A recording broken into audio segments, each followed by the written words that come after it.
Argentina, las calles se convierten en un escenario político, entre más de 1 millón de infectados por el COVID.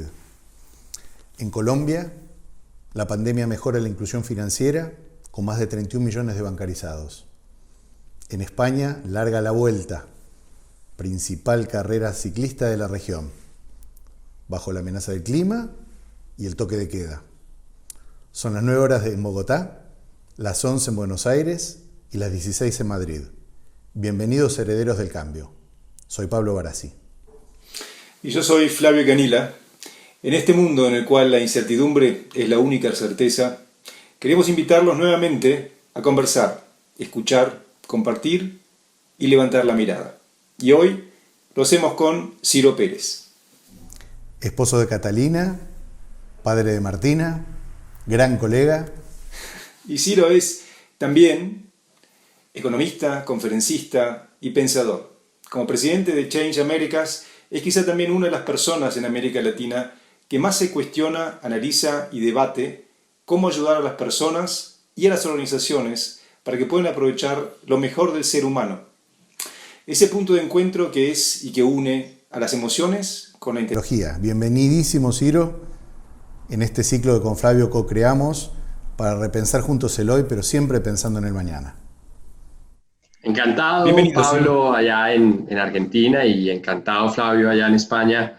Un gran saludo y fraterno acá desde su país, Colombia. Sé que, bueno, no sé si Flavio has venido a Colombia, realmente que no tengo esa claridad. Tuve la suerte en un viaje de prensa 2 veces de ir a Cartagena. Me enamoré, evidentemente, no te lo voy a negar. Aparte nos trataron muy bien y realmente lo que más me encantó no fue tanto la ciudad, sino que la gente.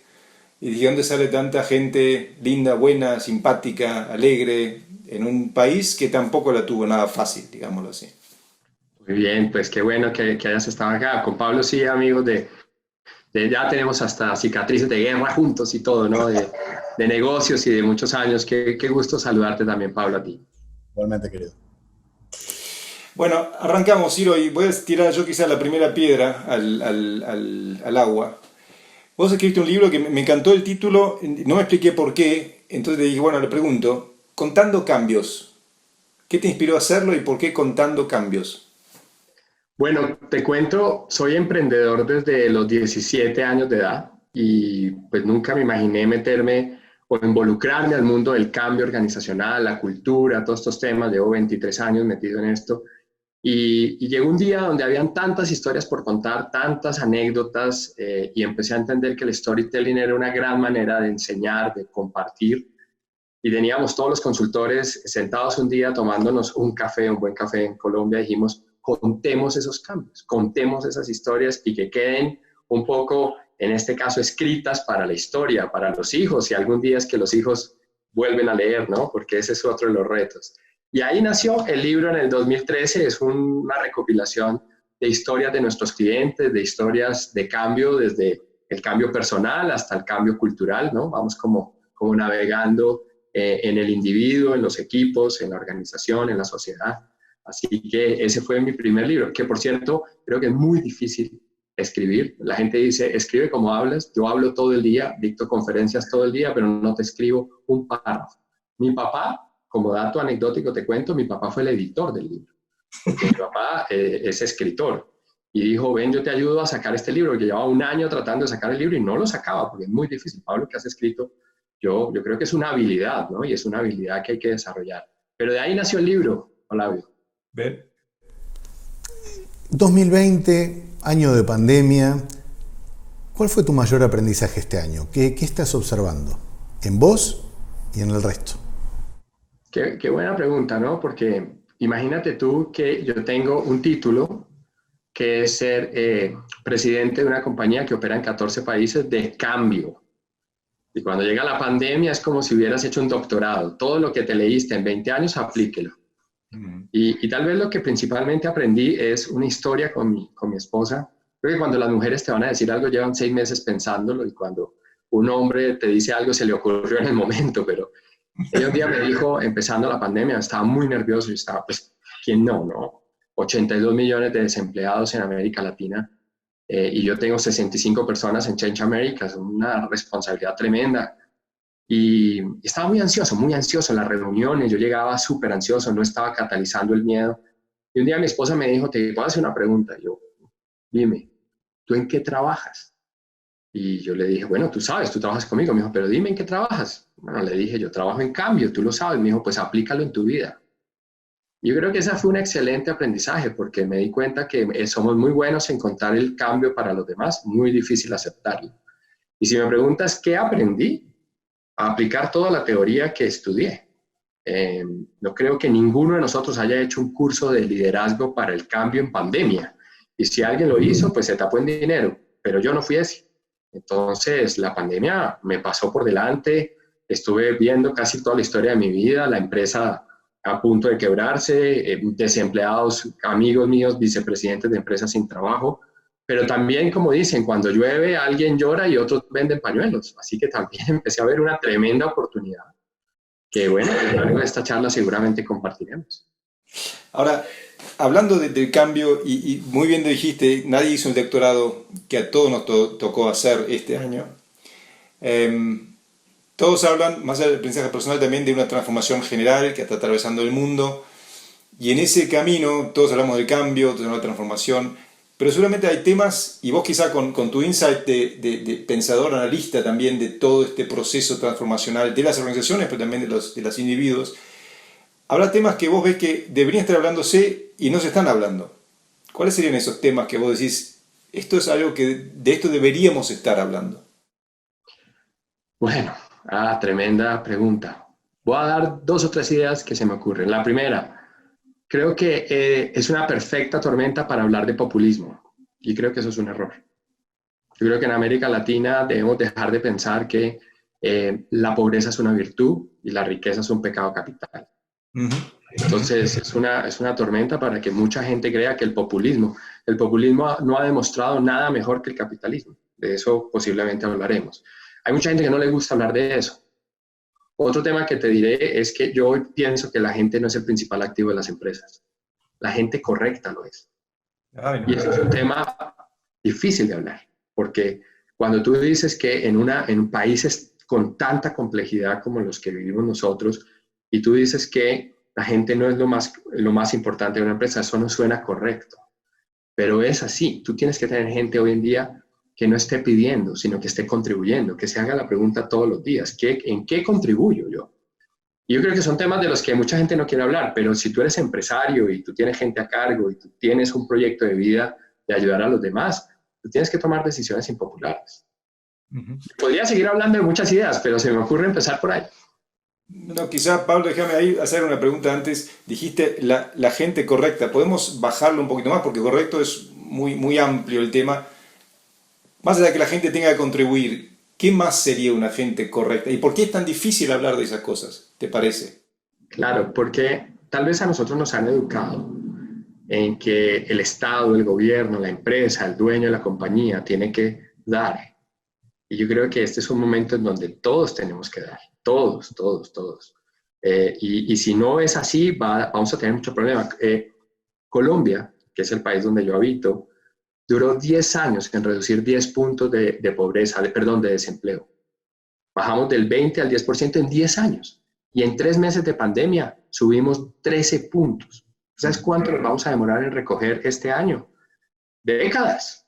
Entonces, cuando yo te digo la gente correcta, me refiero a que este es un momento donde necesitamos gente con mucha capacidad de resiliencia, muchas ganas de salir adelante.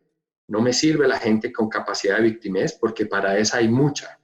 Entonces, empezar a armar tu team, tu equipo, y potenciar y desarrollar esas competencias es muy importante, pero también eso se lleva en la sangre.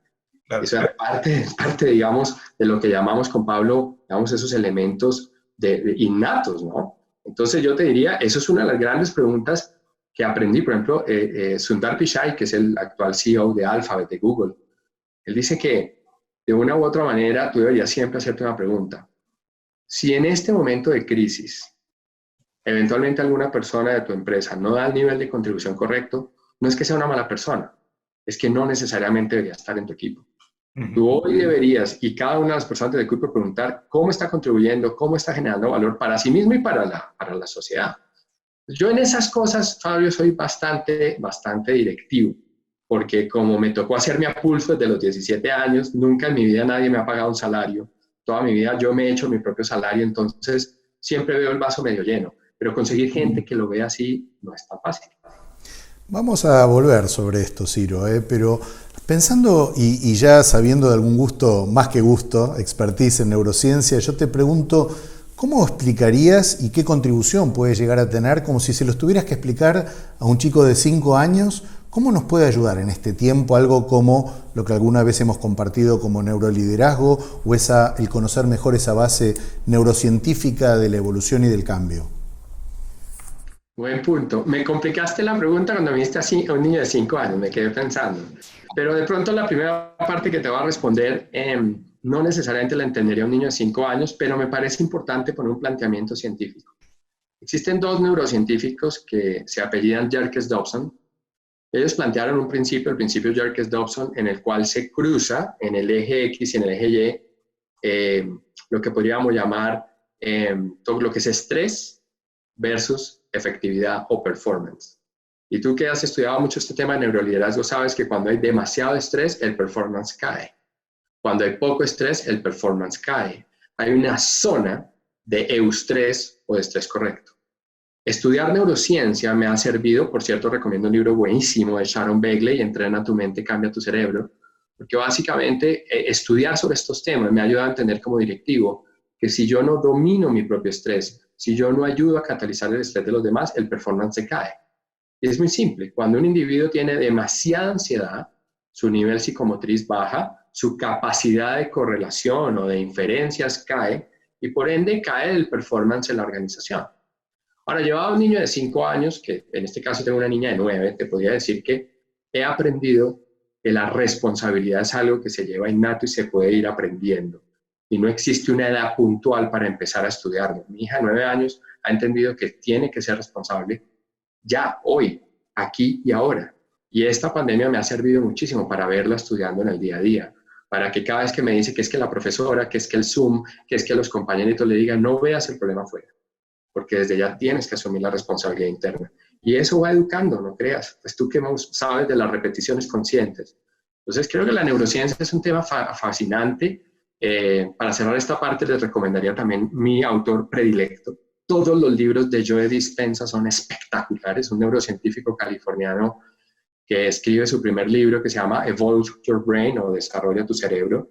Y el último libro que me encanta de él es El placebo eres tú.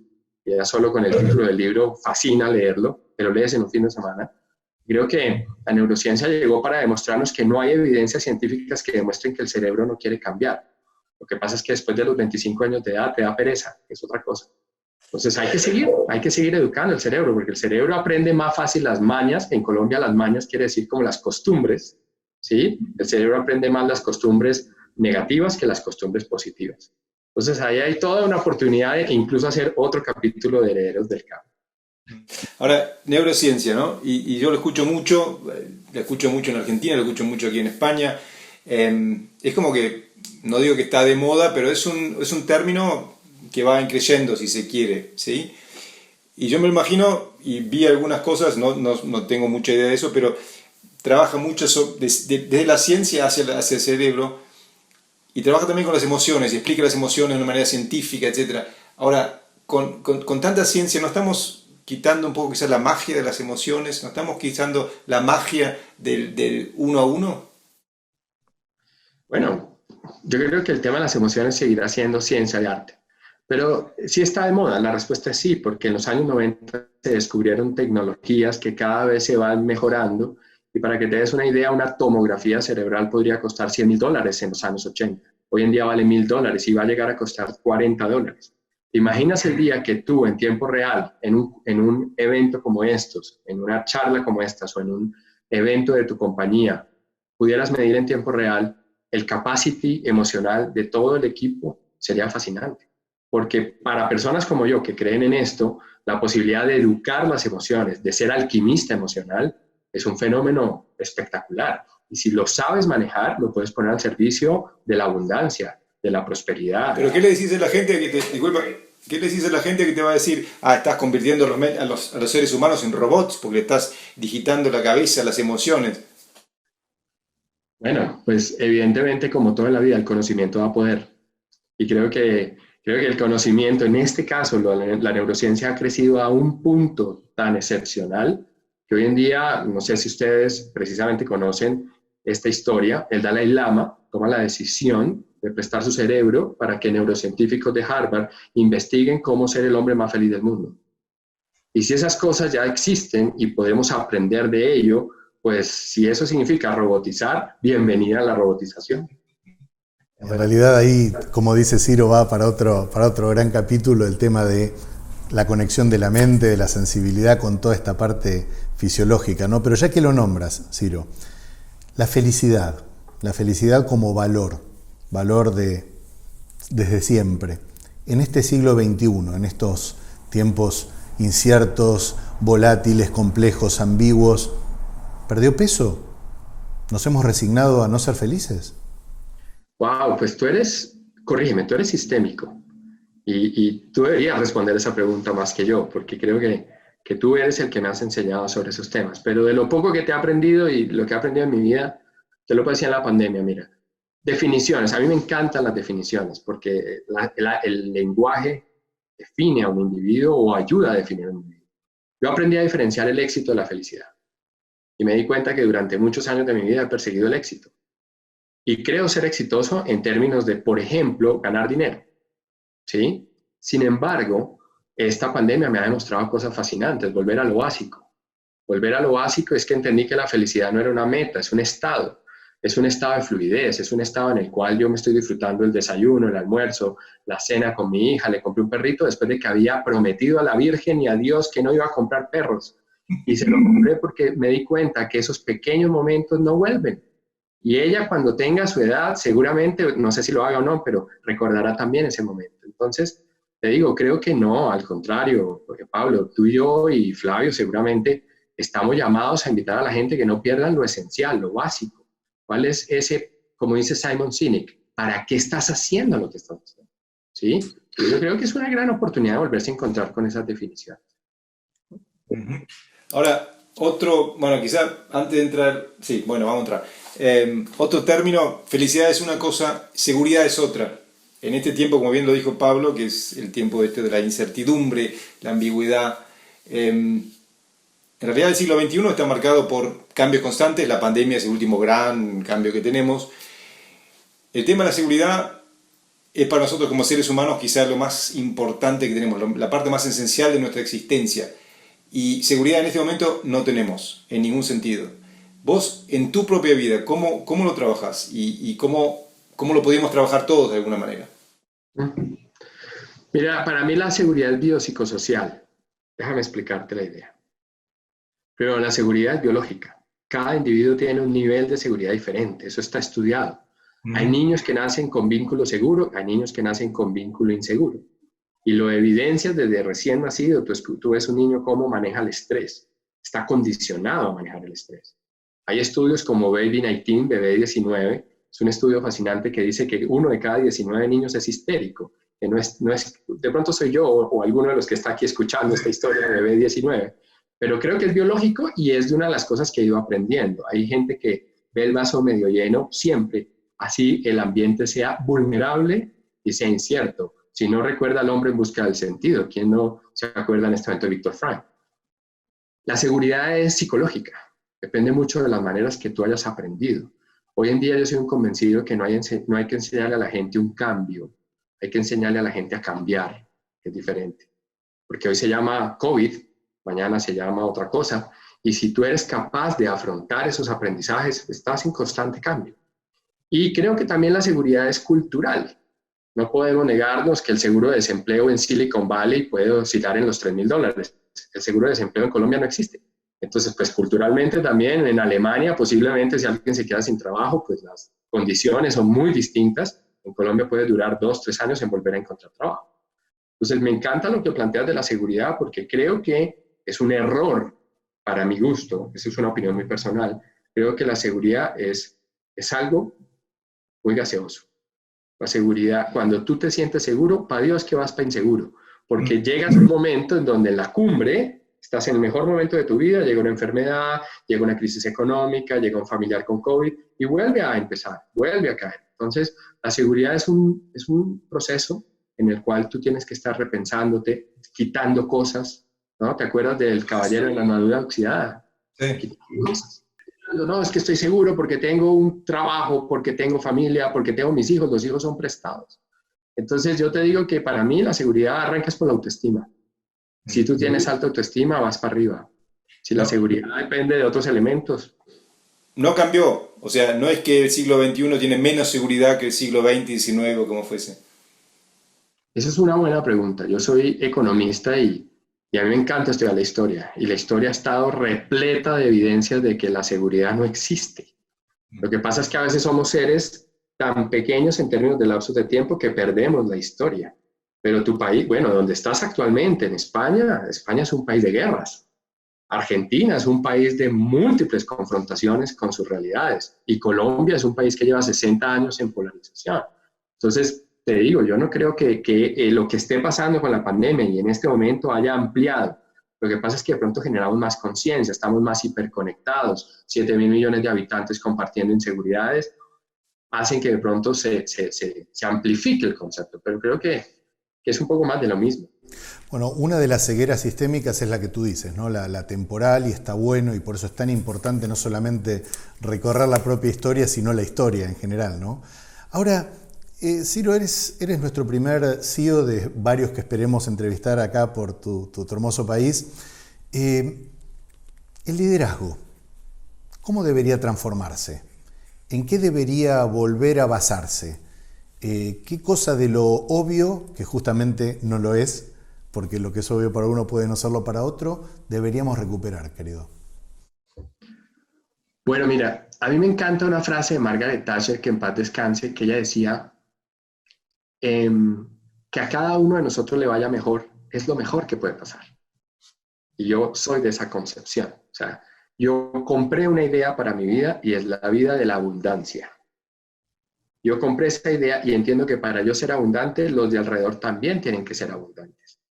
¿Por qué pienso así? Porque un general, o sea, hace de pronto 30 o 40 años, a general with 1,000 helpers, un general y 1,000 ayudantes. Pero hoy en día, en la economía colaborativa que estamos viviendo, tú necesitas que tu sistema también sea abundante. Porque si tú quieres crecer, pero alrededor no hay gente que pueda comprar tu producto, no sirve de nada. Para mí el liderazgo hoy en día es el arte y la ciencia de ayudar al otro a ser mejor. Pero además te lo digo desde un punto de vista, yo voy a ser un poco polémico, egocéntrico. Porque esto es una definición no de querer que a los demás les vaya bien porque a los demás, es porque si a los demás les va bien, posiblemente a mí también me va bien. Entonces, yo tengo mucho en esa discusión interna del por qué quiero ejercer liderazgo, ¿sí? Es parte de lo que te diría. Bien. Hay algo que de eso, a ver, creo que es una idea muy, sí, siglo XIX, de Benjamin Bentham, ¿no? Algo así, que era muy utilitario, siempre favoreciendo quizá la suerte propia, la felicidad propia para que a los otros también les vaya mejor o peor, pero no importa. Lo que quiero saber es algo que vos ves en ese concepto que los líderes hoy no están entendiendo y que te lo volvés a encontrar en las conferencias, en las capacitaciones que haces, que realmente no les está entrando y que te desespera porque no les está entrando. Sí, que te dije, creo que hay personas que tienen, digamos, en niveles de contribución, ustedes que han estudiado muy bien esto a nivel sistémico, hay personas que tienen nivel de contribución individual, hacen muy bien su tarea. Hay personas que tienen nivel de contribución colectiva, ayudan a que un equipo potencie, ¿cierto? Hay personas que tienen un nivel de contribución de sociedad. Entonces, la invitación que tú me haces en la pregunta me lleva a reflexionar. ¿Qué nivel de contribución quieres tener? Si tú asumes una posición de directivo, como le pasa a Leo Messi, que pues me meto acá en tu terreno, Pablo, pero un gran jugador de fútbol, entre más arriba esté, más va a exponerse. No podemos pensar que la gente que está arriba en los equipos directivos, o tú quieres ejercer un liderazgo y no te vas a exponer. Entonces, creo que si vas a asumir, yo soy convencido que el liderazgo es una decisión personal, no es un cargo que te dan. Pero si tú decides querer ser líder, necesitas entender que necesitas un nivel de contribución mayor. Entonces, ahí es donde creo que todavía entre lo que decimos y hacemos hay un cortocircuito. Porque pasamos a una posición directiva porque fuimos buenos operativos, pero no entendemos que ya en la posición directiva el coaching, el mentoring, el feedback, Ese tipo de herramientas son fundamentales porque necesitas ayudar que el otro también crezca. Entonces te diría, creo que ahí sigue habiendo un cortocircuito. Yo soy conferencista hace 22 años y creo que he ganado dinero todos los años porque la gente dice y no hace lo que escucha en esas conferencias. Algo estamos haciendo mal también nosotros como conferencistas porque no logramos pasar del dicho al hecho. Aprendemos y no asimilamos, aprendemos, asimilamos y no fijamos, repetimos la experiencia cíclicamente. Muy interesante. Este tema de qué tipo de organizaciones estamos creando, desde el emprendedor hasta el funcionario, digamos, corporativo, es muy interesante, Ciro. Yo muchas veces he pensado, y la verdad que voy a aprovechar la oportunidad, como economista, con la base de trabajo que hacen los de cambio en Change Americas y demás, el cambio, esa evolución organizacional, ¿es posible o es una utopía? Por definición, el cambio es una oportunidad y es algo que se puede lograr. ¿Qué es cambiar y qué es transformar? Es parte de lo que yo me dedico todos los días. Pero digamos, mucha gente cree que cambiar es acumular, por ejemplo, o pasar a un siguiente estado. Yo hoy pienso que muchas veces es volver a lo básico. Entonces, cambiar no solo es tengo. Cambiar también significa dejar de tener, ¿no? Aligerarme. Hoy estamos hablando de organizaciones más lean, más livianas. Estamos hablando de compartir, por ejemplo, el capital de una organización. Estamos hablando de una cantidad de conceptos que seguramente ya existían, que los estamos reciclando. Yo sí creo que el cambio existe. El cambio tiene que ver mucho con tus propósitos. El cambio tiene que ver mucho con, digamos, con tus fines. En general, creo que ese es, digamos, como el camino. Una metáfora muy bonita es que para mí el cambio es como el carrito, como el avión que tú tomas para poder lograr esos propósitos que tú defines. Entonces, el cambio es un acelerador. Es buscar la manera a través de una serie de métodos, herramientas, prácticas, hacer las cosas más simples, más fáciles, más efectivas. Y en ese cambio, es un tema que voy a traer ahora, es un poco grande, pero vamos a ver si podemos brevemente. Uno de los principales cambios que creo que este año lo aceleró mucho fue la la pregunta que apareció hace unos no sé cuántos años ya, si el capitalismo tiene que cambiar. Para vos, ¿el capitalismo tiene que cambiar? ¿Tiene que haber un nuevo modelo? ¿O podemos ir con el viejo y cambiar nosotros? Qué impresionante pregunta. ¿Cuántas horas tenemos? Por eso decía. Mira, el país más competitivo del mundo actualmente, medido por el Banco Mundial, es Singapur. Entonces uno podría decir, ¿qué hizo Singapur? Es un capitalismo disfrazado. En Singapur tú botas un chicle a la calle y te meten a la cárcel. Entonces yo te podría decir que en mi rol de economista es una pregunta fascinante que siempre me hice desde que empecé, y es ¿cuál es un modelo económico efectivo? Lamentablemente, los modelos, digamos, que se diferencian del capitalismo no han podido demostrar un crecimiento sostenible y una competitividad y un bienestar social. Entonces, acaba de Bolivia, gana la presidencia la Minga. Es un tema, yo no me quiero meter. Yo por política, nunca hablo de política en una conferencia. Pero te digo, no creo que el capitalismo que hoy tengamos es un capitalismo correcto. ¿En qué sentido? En que el 1% de la población humana tiene el 99% de la riqueza. Pero no veo que otro modelo pueda reemplazar este capitalismo y hacer un mundo de mejor bienestar. Entonces, todos los días me encantaría que invitaras a otro par de polemistas a otro evento de Herederos del Cambio a ver qué nos enseñan, porque creo que se nos agotan a veces las ideas porque se propone mucho, pero cuesta. Mira, por ejemplo, a mí me gustaba mucho estudiar Hong Kong. Hong Kong es un país con asterisco, con comillas, ¿no? Todos los problemas que está teniendo con China continental, pero es el segundo país más competitivo del mundo, Hong Kong. Y también podría decirte, tiene unos visos de capitalismo. Nadie puede negar que gracias a las decisiones que se tomaron cuando Inglaterra entrega Hong Kong, han hecho que Hong Kong sea lo que es hoy, un país 100% capitalista. Pero, ¿qué hacen esos países? ¿Qué hace ese capitalismo? Lo primero, y es súper evidente, estudiado por el Foro Económico Mundial, lo primero es que la ley se cumple. Entonces, ¿de qué te sirve tener un capitalismo donde la ley no se cumpla? Donde la impunidad aumenta día tras día. Entonces, ahí es donde viene un reto gigante. Hay un libro que me encanta que dice ¿Por qué los ricos cada vez son más ricos? De Kiyosaki, no sé si ya se lo leyeron. Sí. Y una de las cosas que a mí me gusta es, dice, mire, en un país que realmente hay bienestar, no tiene más leyes que los países que no tienen bienestar. Al contrario, puede que tengan menos leyes, pero las cumplen. En un país como Colombia o en un país como Argentina, tú le des plata a otra persona, y fuera un país que donde la ley se cumple, Corea del Sur, dura menos de 90 días en resolver una querella de este tipo. En un país como Colombia, yo te debo plata, tú me demandas, duró 3 años en primera instancia. Entonces, dime, el problema no es el capitalismo, el problema es que las leyes que tenemos no las cumplimos. Esa es, digamos, mi humilde opinión. Hay que ensayar caminos nuevos y quizás hacia adentro, ¿no? Ciro, viviste, trabajaste, conoces no solamente América Latina, Ibero-Latinoamérica, una región que convirtió la crisis económica casi en un fragmento de su ADN, ¿no? ¿Somos una escuela de negocios en estos tiempos? A veces pienso que para un economista como tú, estar en ciertos aspectos de la región es como para un biólogo estar en la isla de los Galápagos. ¿Qué ves ahí? ¿Tenemos la posibilidad de capitalizar todo esto, exportar nuestro aprendizaje al resto de la humanidad? Bueno, creo que sí. Mira, el ejemplo es la empresa más importante de tu país actualmente, Mercado Libre. Yo conozco de primera mano a Marcos Galperín, tú sabes que trabajamos con ellos ya varios años. Mercado Libre es un fenómeno espectacular.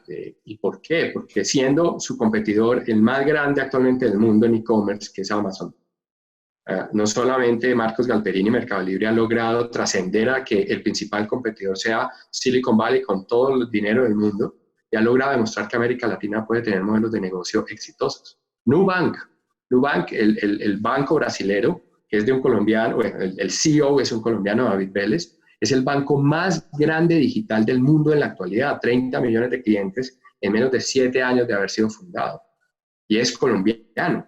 Te podría seguir mencionando. Evidentemente, el 85% de las inversiones en emprendimientos exponenciales ocurren en Estados Unidos, particularmente en Silicon Valley, pero América Latina es sin lugar a dudas el siguiente nivel. Yo tengo la oportunidad de viajar a Silicon Valley y tú vas a escuchar a Y Combinator y muchos de esos fondos de capital de riesgo y aceleradoras decir que el siguiente nivel es América Latina porque Estados Unidos está saturado. Muchos modelos de negocios están saturados allá. Entonces sí es una escuela de negocios, creo que hay oportunidades preciosas. También veo dificultades, pero ¿dónde no? ¿Dónde no? Yo viajé, vivía en Australia, que Australia tiene a los filipinos. Mucha gente de este lado del mundo no sabe eso, pero filipino vale 4 veces menos por hora que un australiano en términos laborales. Y si tú viajas de pronto a otro país, pongamos cualquier ejemplo, España, pues también tiene retos. Entonces, a veces el reto que tenemos, como decía Andrés Oppenheimer, periodista de Tu Bello País, decía, el gran problema es que muchos latinos pensamos que el mundo se acaba en Colombia y Venezuela o en Argentina y Uruguay. El mundo es mucho más grande que eso, es global. Entonces, bueno, ahí te digo, sí creo que es una escuela de negocios, definitivamente. Y lo hemos hablado mucho con Flavio, porque al margen de lo que está ocurriendo en la región, hay un récord de CEOs colombianos, brasileños y argentinos exportados al mundo, justamente. ¿No es cierto, Flavio? Lo hemos conversado más de una vez, ¿no? Sí. A ver, lo que decimos en Argentina también es que quizás la inteligencia de crisis, el crisis mindset, es uno de los mejores activos de exportación que tiene Argentina. No sé. A ver, Ciro, una pregunta y me impresiona realmente importantemente. Creo que llevamos apenas 40 minutos de charla y estuvimos tocando todos los temas. Y vengo a otro tema un poco también no menor, pero creo que es muy atinado y es casi como estamos empezando a cerrar nuestro encuentro. ¿Cómo lo empezamos? Tú hablaste al pasar al principio del populismo y me gustó mucho que trajeses eso a la mesa porque es uno de los grandes debates que tenemos en todo el mundo, y no solo como muchos piensan quizá en Argentina o en no sé dónde, no pasa solo en Latinoamérica que el populismo es fuerte, pasa en Alemania, por ejemplo, donde la derecha está avanzando de una manera como nadie nunca se lo hubiese imaginado, en Inglaterra, en Estados Unidos, bueno, lo tenemos a flor de piel, en 3 semanas se elige nuevamente y hay 2 modelos que están compitiendo, y en América Latina evidentemente también. Quizá uno de los países de nuestra región que más vivió una separación, no digo populismo, pero una división dentro de una sociedad, fue justamente Colombia. Y con mucho dolor, con mucho sacrificio. Ustedes lo vivieron. ¿Qué podés compartir vos, quizá como haberlo visto casi en piel propia? ¿Qué puede aprender el mundo de los momentos de grieta o yo me lo anoté, de polarización, como lo pones tú o vos? ¿Y cómo se puede volver de un mundo tan polarizado como estamos hoy? En eso estamos. Te digo que si sabes de alguien que nos cuente esa historia, lo contratamos en Colombia, porque sí que nos polarizamos. Nosotros en este país tenemos un reto gigante, y es que cuando hay pobreza, el problema de la pobreza no es la falta de bienes, es la falta de ganas de salir de ella. Uh-huh. Y yo creo que nosotros o sea, el ser humano, hablando de cambio, se va acostumbrando. Y se va acostumbrando al robo, a la corrupción, se va acostumbrando a no decir nada.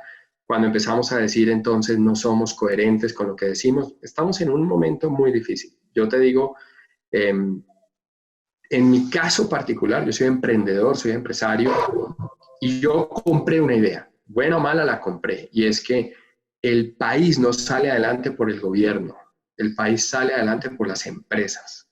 Es una decisión personal, pero te la digo también acá entre nos y todas las redes sociales donde van a salir herederos del cambio. Me compré esa idea para mí, para no estar sufriendo por el político de turno.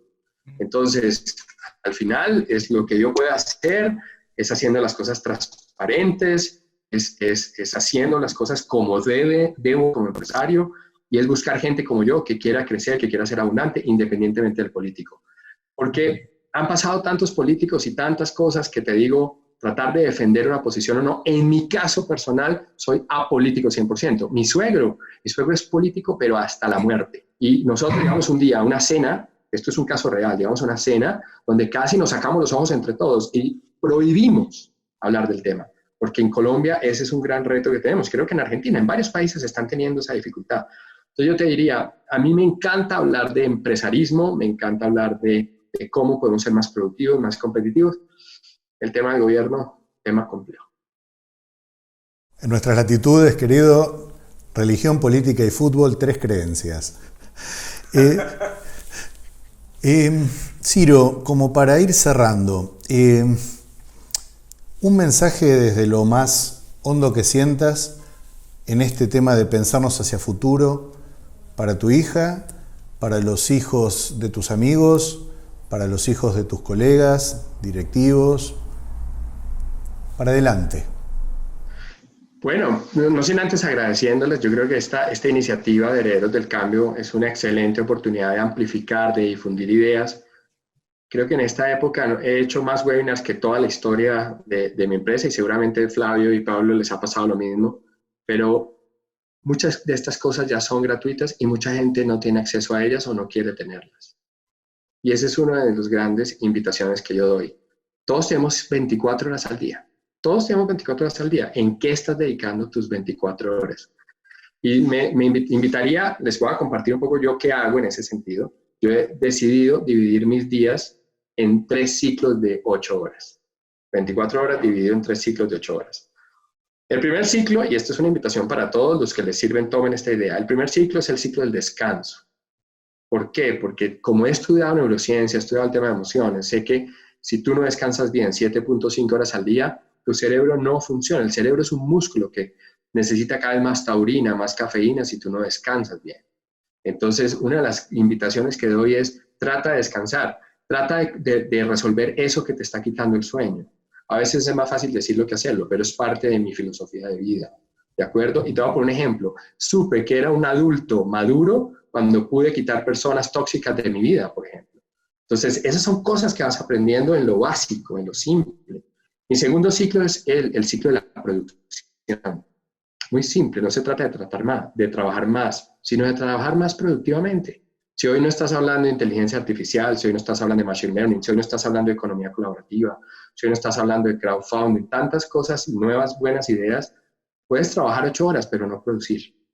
Entonces, esas 8 horas del ciclo de producción, ¿cómo puedo, como los coreanos del sur, pero este es un dato que no sé si lo sabían, en América Latina el promedio de escolaridad por año de un niño en kinder y en primaria es de 170 días. En América Latina es de 170 días.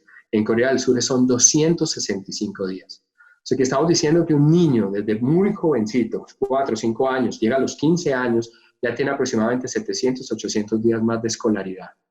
Por eso es que yo he dividido mi ciclo entre descanso, ciclo de productividad y ciclo de capacidad de producción. Entonces ahí viene cuando tú me dices, ¿qué me nace decirte acá? Hay que seguir estudiando. LinkedIn acaba de liberar un informe, la red social de Microsoft, que advierte que una persona que no haga reconversión laboral, ¿qué es reconversión laboral? Aprender de ciencias, tecnología, ingeniería y matemáticas. Una persona que no entienda esos conceptos básicos, cada vez le va a costar más enrolarse en un trabajo digno que le genere digamos, un dinero significativo para tener calidad de vida. Entonces, ¿qué me nace decirte? Deja de hacer bobadas todos los días. Tus 24 horas, cuídalas, armonízalas, genera disciplina, genera hábitos correctos. A eso me dedico hoy en día, a trabajar el tema de los hábitos, amigos. Entonces, me diste en el punto para cerrar.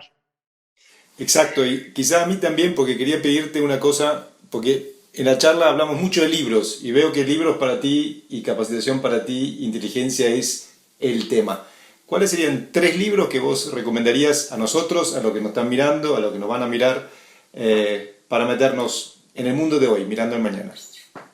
Bueno, voy a romper un poquito el esquema de los libros. Lo primero que te diría es MIT y Harvard fundaron hoy, hace un par de años, cada una con $30 millones, EDX. No tengo inversiones en EDX, no soy proveedor de EDX, pero soy un adicto a ver esto. No sé si ustedes sabían esto. Un profesor de MIT. MIT tiene más o menos 1,000 profesores y tiene 13,000 estudiantes. MIT obliga a sus profesores a grabar las charlas de las clases y publicarlas gratuitas en EDX. El siguiente semestre el profesor no puede volver a dictar lo mismo. Entonces yo te diría, más que un libro, hoy EDX. EDX tiene profesores de primerísimo nivel. Tú tienes que pagar por un MBA $800,000, $500,000, $300,000, todo lo que ha costado un MBA de Harvard en su momento. Y hoy lo tienes en EDX. Entonces yo te diría, primer libro te lo reemplazaría por una plataforma como estas. Puede ser esa u otras, Coursera u otra. Hay cosas fascinantes que están hoy. Acaba Google también de lanzar su red gratuita de aprendizaje. Esto se va a comoditizar. No sé si Pablo está de acuerdo conmigo. Lo segundo, ya no estoy leyendo tanto libros, estoy escuchando podcasts. Me he vuelto adicto a los podcasts, pero adicto, porque además me he dado cuenta que aprendo muy bien con los podcasts. Entonces, podcasts hay de todito, digamos, me gustan mucho los podcasts de transformación digital, pero también podcasts de mejoramiento personal. Yo tengo un proceso de aprendizaje dividido en 6 anillos. El anillo 1 es el individuo, entonces leo mucho sobre mejoramiento personal. El anillo 2 es equipos. John Maxwell, trabajo mucha literatura asociada a equipos. Creo que el que sabe manejar equipos tiene un poquito más de ventaja a la hora de desarrollar cualquier cosa. Mi tercer anillo es el tema de leadership, influencia, persuasión, conexión emocional, inspiración. El anillo 4 es todo lo que tiene que ver con management, balance scorecard, indicadores de gestión, cuadros, pues porque eso es lo que con un presidente se habla muchas veces. El anillo 5 es todo lo que tiene que ver con cliente. Todos los temas de customer experience, todos estos temas de customer centricity, todas estas cosas que están muy de moda, las estudio mucho porque hoy soy un adicto a entender los problemas de mis clientes. Y el anillo 6 es todo el tema de prospectiva y futurología, entender el entorno, entender un poquito la política pública, entender un poquito qué está pasando en investigación y desarrollo en otros lados. Entonces, si tú me preguntas el libro, yo siempre leo en esos 6 ejes, siempre voy navegando en los 60. Entonces, en el podcast ha sido una excelente forma para acelerar mi aprendizaje. Y de pronto, si un libro, definitivamente Pablo lo sabe, me encanta. Pues Pablo ha escrito cosas fascinantes, me gusta mucho el tema sistémico. Pero de pronto un libro que me ha encantado, hoy en día lo repaso, lo vuelvo a leer, precisamente el de Joe Dispenza. Porque la neurociencia me ha ayudado a entender una cantidad de bobadas mías que las he tratado de ir corrigiendo. Entonces, cualquier libro de Joe Dispenza de neurociencia, se lo recomiendo sin lugar a duda. Bueno, Pablo, ¿vos? ¿Algo más? Yo agradecerle muchísimo a Ciro su tiempo, agradecerle mucho a los que nos están acompañando y agradecerte mucho a vos, Flavio, porque realmente esta idea de poder generar espacios para compartir mirando hacia adelante en un momento de transición, en un momento de reseteo planetario, pero mirando siempre hacia el futuro y sabiendo que hay una parte que está en uno mismo inevitablemente. Gracias, Ciro. Tenemos siempre gente como Ciro, que realmente yo sabía que la iba a disfrutar de esta charla, pero que la iba a disfrutar tanto no lo sabía, así que gracias, Ciro, por el tiempo. Y también le voy a decir gracias a todos los que nos están escuchando, que nos están mirando, que miren en algún momento esto, que es una mezcla entre podcast y webinar, y que nos manden sus recomendaciones, comentarios, que nos dejen aprender con ellos, porque al fin y al cabo, como bien dice Pablo, como bien lo dijo Ciro, aprendemos juntos para mirar hoy el mañana. Muchas gracias. Chao, chao. Gracias a ustedes. Los espero por acá en Colombia cuando se pueda volver eso que llamaban viajar en avión. Cuando se pueda volver a hacer eso, los espero por acá. Cuídense mucho. Lo mismo, gracias, Ciro. Un placer. Por siempre, muchas gracias.